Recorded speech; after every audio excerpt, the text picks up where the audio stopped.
Shalom frères et sœurs de la grande famille Bible Nangai. Alors j'aimerais utiliser une technique que Jésus avait l'habitude de faire, c'est de créer des analogies. Jésus était fort en parabole et j'aimerais nous montrer un peu l'importance de l'utilisation de Bible Nangai dans l'optique de l'écoute de la parole de Dieu. Et je vais prendre une petite analogie que vous connaissez déjà simplement. C'est un peu comme lorsque nous prenons des médicaments. Vous savez que la parole de Dieu nous a été envoyée pour nous guérir. Et quand Dieu veut guérir un peuple, il leur envoie sa parole. Et la parole est donc comme un médicament.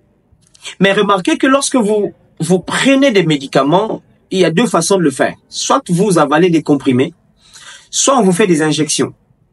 Alors lorsque on vous donne des comprimés, ça prend du temps pour avaler, quelquefois c'est amer, c'est aigre, vous n'aimez pas, il y a des gens qui vomissent tout de suite. Ça c'est un peu comme lire la parole de Dieu, c'est très bien de lire la Bible. D'ailleurs, il faut qu'on le fasse de temps en temps.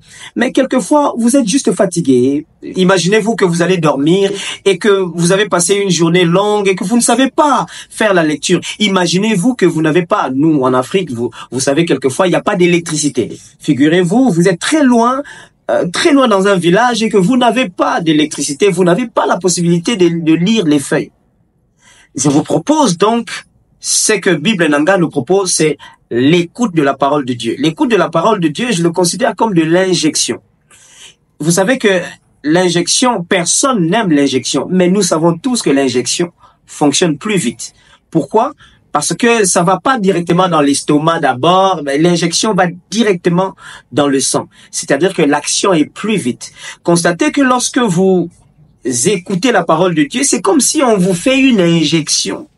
Alors ça va directement même dans votre subconscient. Il y a des choses que vous n'avez pas lues, mais rien qu'en écoutant, comme la foi vient de ce qu'on entend.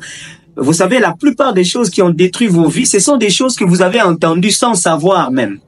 Et de la même façon, quand vous vous mettez à écouter les bonnes choses, même quelquefois n'étant pas conscient, ben ça va dans votre subconscient et croyez-moi, l'injection, ça fonctionne très rapidement. Figurez-vous que vous allez dormir, vous êtes très fatigué, il n'y a pas d'électricité et que vous vous mettez à écouter la parole de Dieu. C'est-à-dire que ça va, comme on dit en anglais, ça va trigger, ça va influencer même votre sommeil. Moi, je me souviens, de temps en temps, quand je dormais, et puis je me retrouve dans un songe un peu bizarre et quand je me lève, je me rends compte qu'en fait c'est la télé.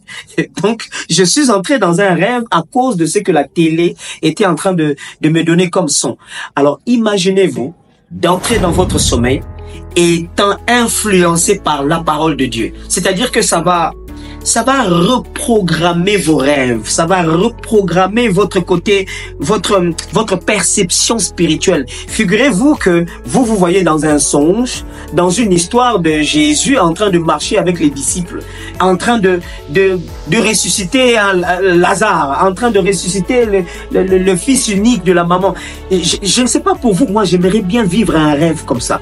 C'est tellement merveilleux de vivre, de rêver, d'être dans des songes de la Bible. Ça reprogramme votre vie, ça change votre perception spirituelle, ça change même votre façon de retenir les songes.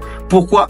Parce que vous n'aurez pas avalé les médicaments, mais vous aurez reçu une injection. Alors, grande famille de Bible Nangai, je nous encourage, nous tous, parce que j'en fais partie aussi, à écouter la parole de Dieu, car la foi vient de ce qu'on entend. Que Dieu vous bénisse.